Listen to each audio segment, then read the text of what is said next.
आणि मंडळी, भाजपनं पश्चिम बंगालसह आसाम आणि पुद्दुचेरी विधानसभा निवडणुकीत मिळवलेल्या विजयाचं महाराष्ट्र भाजपच्या मुंबईमधल्या प्रदेश कार्यालयात आज मोठं सेलिब्रेशन करण्यात आलं. प्रदेशाध्यक्ष रवींद्र चव्हाण यांनी मुख्यमंत्री देवेंद्र फडणवीसांना रसगुल्ला भरवून त्यांचं अभिनंदन केलं आणि त्यानंतर मुख्यमंत्री फडणवीस आणि प्रदेशाध्यक्ष चव्हाण यांच्यासह उपस्थितांनी झालमुरी खाऊन विजयाचा आनंद साजरा केला. त्याआधी भाजप नेते किरीट सोमय्या यांनी भाजप कार्यालयाबाहेर महिला कार्यकर्त्यांच्या साथीनं नृत्याचा ठेका धरल्याचंही पाहायला मिळालं.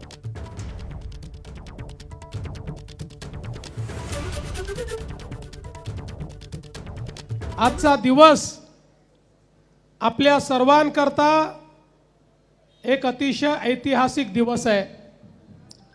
मी बंगालमध्ये जेव्हा गेलो होतो, मला पत्रकार परिषदेमध्ये तिथल्या एका पत्रकाराने विचारलं की ममता दीदी म्हणतात भारतीय जनता पार्टी आणि त्याचे नेते हे बंगालच्या बाहेरचे आहेत, बाहेरचे लोक येऊन या ठिकाणी मतं मागतात, यावर तुमचं मत काय आहे?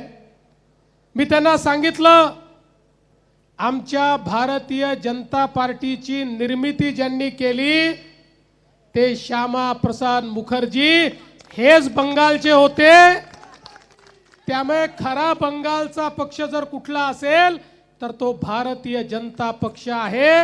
बंगालच्या लोकांनी ज्या प्रकारे प्रधानमंत्री नरेंद्र मोदीजींवर विश्वास ठेवून केवळ परिवर्तन नाही, बंगालमध्ये महापरिवर्तन करून दाखवलं.